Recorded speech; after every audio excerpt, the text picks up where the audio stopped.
Hello students, in the last video we are discussed about the what are the features of monopolistic competition market and what type of monopolistic competition market have the different to monopoly market ಅಂತಂದ್ರೆ ನಾವು ಹಿಂದಿನ ಒಂದು ವಿಡಿಯೋದೊಳಗೆ ಏನು ನೋಡಿದ್ದೀವಿ ಅಂತಂದ್ರೆ ಸಾಮಯಿಕ ಪೈಪೋಟಿ ಮಾರುಕಟ್ಟೆ ಅಂತಂದ್ರೆ ಏನು ಮತ್ತು ಅದರ ಒಂದಿಷ್ಟು ಲಕ್ಷಣಗಳು ಏನದವ ಅನ್ನುವಂಥದ್ದನ್ನು ನಾವು ನೋಡ್ತೀವಿ. ಹಾಗಾದರೆ in this video we are discussed about the behaviour of the oligopoly firm. ಹಾಗಾದರೆ ಈ ಒಂದು ವಿಡಿಯೋದೊಳಗೆ ನಾವು ಏನು ನೋಡೋಣ ಅಂತಂದರೆ ಕೆಲ ಜನಸ್ವಾಮ್ಯ ಮಾರುಕಟ್ಟೆಯಲ್ಲಿ ಉದ್ಯಮ ಘಟಕಗಳ ವರ್ತನೆ, ಕೆಲ ಜನಸ್ವಾಮ್ಯದಲ್ಲಿ ಉದ್ಯಮ ಘಟಕಗಳು ಹೇಗೆ ವರ್ತಿಸ್ತಾವು ಅನ್ನುವಂಥದ್ದನ್ನು ನಾವಿಲ್ಲಿ ನೋಡೋಣ. So when we are observing the definition of oligopoly ಅಂತಂದರೆ ಇಲ್ಲಿ ಒಲಿಗೋಪೊಲಿ ಅನ್ನುವಂಥದ್ದನ್ನು ನಾವು ಡಿಫೈನ್ ಮಾಡಬೇಕಾಗಿತ್ತು ಅಂತಂದರೆ if the market of a particular commodity consist of more than one seller but the number of sellers is few the market structure is called oligopoly. ಅಂತಂದರೆ ಒಂದು ನಿರ್ದಿಷ್ಟ ಸರಕಿನ ಮಾರುಕಟ್ಟೆಯು ಒಬ್ಬ ಮಾರಾಟಗಾರನಿಗಿಂತ ಹೆಚ್ಚು ಆದರೆ ಕೆಲವೇ ಸಂಖ್ಯೆಯ ಮಾರಾಟಗಾರರನ್ನು ಹೊಂದಿದ್ದರೆ ಅಂತಹ ಮಾರುಕಟ್ಟೆ ಸಂರಚನೆಯನ್ನು ನಾವು ಏನಂತ ಕರಿತೀವಿ, ಕೆಲ ಜನಸ್ವಾಮ್ಯ ಮಾರುಕಟ್ಟೆ ಅಂತ ಹೇಳ್ತೀವಿ ಅಷ್ಟೇ ಹಾಕೋಣ. So when we are observing the definition, if the market of a particular commodity consist of more than one seller but the number of sellers is few, very few, the market structure is called oligopoly market. ಅಂದರೆ ಒಂದು ನಿರ್ದಿಷ್ಟ ಸರಕಿನ ಮಾರುಕಟ್ಟೆಯು ಒಬ್ಬ ಮಾರಾಟಗಾರನಿಗಿಂತ ಹೆಚ್ಚು ಆದರೆ ಕೆಲವೇ ಸಂಖ್ಯೆಯಲ್ಲಿ ಮಾರಾಟಗಾರರನ್ನ ಹೊಂದಿರತಕ್ಕಂಥ ಒಂದು ಮಾರುಕಟ್ಟೆಗೆ ನಾವು ಏನಂತ ಕರಿತೀವಿ, ಕೆಲ ಜನಸ್ವಾಮ್ಯ ಮಾರುಕಟ್ಟೆ ಅಂತ ಕರಿತೀವಿ ಅಂತ ಹೇಳ್ತಾನೆ. ಹಾಗಾದ್ರೆ what are the examples of oligopoly market? For example, petroleum oil firms, two wheeler manufacturing firm, cement firm, four wheeler manufacturing firms, branded computer manufacturing firms, etcetera. So when we are observing the petrol oil pumps is very few in our country economy or worldwide market, and two-wheeler manufacturing firms are also seen in the very small firms, and cement firms, four-wheeler manufacturing firms, branded computer manufacturing firms, these are very few in the market structure. ಅಂತಂದ್ರೆ ಇಲ್ಲಿ ನೋಡ್ರಿ, ನೀವು ಇವನ್ನೆಲ್ಲ observe ಮಾಡ್ಕೊತಾ ಹೋಗ್ರಿ. ಯಾವ್ಯಾವು ಅಂತಂದ್ರೆ ಪೆಟ್ರೋಲನ್ನು ತಯಾರು ಮಾಡ್ತಕ್ಕಂಥ ಉದ್ಯಮ ಘಟಕಗಳಾಗಿರ್ಬೋದು, ದ್ವಿಚಕ್ರ ವಾಹನಗಳನ್ನು ತಯಾರು ಮಾಡ್ತಕ್ಕಂಥ ಉದ್ಯಮ ಘಟಕಗಳಾಗಿರ್ಬೋದು, ಸಿಮೆಂಟ್ ತಯಾರು ಮಾಡ್ತಕ್ಕಂಥದ್ದು, ಫೋರ್ ವೀಲರನ್ನು ತಯಾರು ಮಾಡ್ತಕ್ಕಂಥದ್ದು, ಬ್ರ್ಯಾಂಡೆಡ್ ಕಂಪ್ಯೂಟರನ್ನು ತಯಾರು ಮಾಡ್ತಕ್ಕಂಥದ್ದು, ಇವೆಲ್ಲವೂ ಏನಾಗಿರ್ತಾವು ಅಂತಂದ್ರೆ ಕೆಲವು ಸ್ಥಳಗಳಲ್ಲಿ ಇರ್ತಾವು. ಎಲ್ಲ ಕಡೆ ಅಂತಂದ್ರೆ ಇಲ್ಲಿ ನಮ್ಮ ಬಾಗಲಕೋಟೆ ಒಳಗನ 4, ಬಿಜಾಪುರದಾಗ 4, ಎಲ್ಲರ ಇದ್ದಿದ್ದನ್ನು ನೋಡಿವ ನಾವು ಇಲ್ಲ.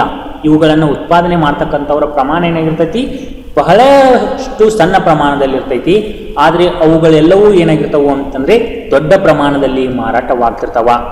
ಇಂತಹ ಮಾರುಕಟ್ಟೆಗೆ ಎರಡಕ್ಕೂ ಕಂಪೇರ್ ಮಾಡ್ಕೊರಿ. ಯಾವುದು ಅಂತಂದರೆ ಮೊನೋಪೊಲಿಗೂ ಒಲಿಗೋಪೊಲಿಗೂ ಕಂಪೇರ್ ಮಾಡ್ಕೊಂಡು ನೋಡಿದಾಗ, ಮೊನೋಪೊಲಿ ಒಳಗೆ ಸಿಂಗಲ್ ಸೆಲ್ಲರ್ ಇರ್ತಾನ, ಲಾರ್ಜ್ ನಂಬರ್ ಆಫ್ ಬೈಯರ್ಸ್ ಇರ್ತಾರ.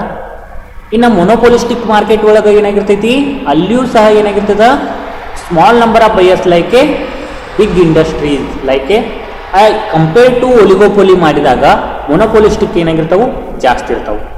ಕೆಲ ಜನಸ್ವಾಮ್ಯದಲ್ಲಿ ಏನಾಗಿರ್ತಾವು, ಬಹಳಷ್ಟು ಇರ್ತಾವ. ಸ್ವಾಮ್ಯಯುತದಲ್ಲಿ ಏನಾಗಿರ್ತಾವೆ, ಬಹಳಷ್ಟು ಇರ್ತಾವ. ಇನ್ನು ಕೆಲ ಜನಸ್ವಾಮ್ಯದಲ್ಲಿ ಕೆಲವು ಮಾರಾಟಗಾರರು ಇರ್ತಾರ ಅಂತ ನಾವು ಹೇಳ್ತೀವಿ. These are the difference of the different market structures. ಹೌದು. ಹಾಗಾದರೆ what are the behavior? It means when we are observing the behaviour of oligopoly, ನಾವು ಇದರದ್ದು ಬಿಹೇವಿಯರನ್ನು ನೋಡಿದಾಗ ಏನು ಹೇಳ್ತೈತಿ ಅಂತ ಹೇಳ್ತಾನ ಅಂತಂದರೆ, oligopoly firms are few and very big in size in which the sellers are dominating the market where they have large number of buyers.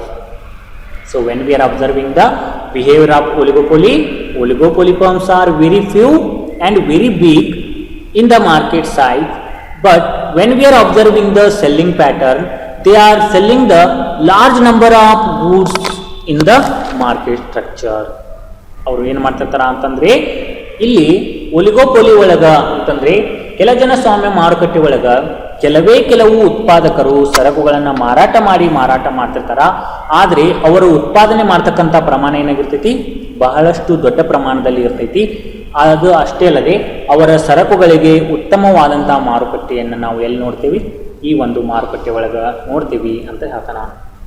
ಇನ್ನು ಒಲಿಗೋಪೊಲಿ market, there are only few firms, but each firm is relatively large when compared to the size of the market.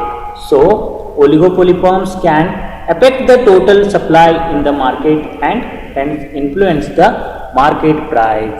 So when we are observing the oligopoly's other behavior, that is also mainly represented to few firms, but each firm is relatively large when compared to the size of the market. So when we are observing the compared to the market situation or the market structure, the producers are very few, but they are producing the large quantity of goods in the market structure that affect the total supply in the market and hence influence the market price. That way they are producing the large quantity of goods, that way our supply will be increases and the price is more in their goods. ಅಂತಂದ್ರೆ ಈ ಒಂದು ಮಾರುಕಟ್ಟೆ ಒಳಗ ನಾವು ನೋಡಿದಾಗ ಇಲ್ಲಿ ಏನಾಗ್ತದ ಅಂತಂದ್ರೆ ಕಡಿಮೆ ಸಂಖ್ಯೆಯಲ್ಲಿ ಉತ್ಪಾದಕರು ಇದ್ರೂ ಸಹ, ಕಡಿಮೆ ಉದ್ಯಮ ಘಟಕಗಳು ಇದ್ರೂ ಸಹ ಅವರು ಉತ್ಪಾದನೆ ಮಾಡ್ತಕ್ಕಂಥ ಪ್ರಮಾಣ ಏನಾಗಿರ್ತೈತಿ, ಬಹಳಷ್ಟು ಇರ್ತೈತಿ. ಬಹಳಷ್ಟು ಇರೋದ್ರಿಂದಲೇ ಏನಾಗ್ತಿರ್ತೈತಿ ಅಂತಂದ್ರೆ ಮಾರುಕಟ್ಟೆ ಸಂರಚನೆಗೆ ಹೋಲಿಸಿದಾಗ ಉತ್ಪಾದಕರ ಪ್ರಮಾಣ ಕಡಿಮೆ ಇದ್ರೂ ಸಹ ಪೂರೈಕೆ ಪ್ರಮಾಣ ಏನಾಗ್ತಿರ್ತೈತಿ, ಹೆಚ್ಚಾಗ್ತಿರ್ತದ.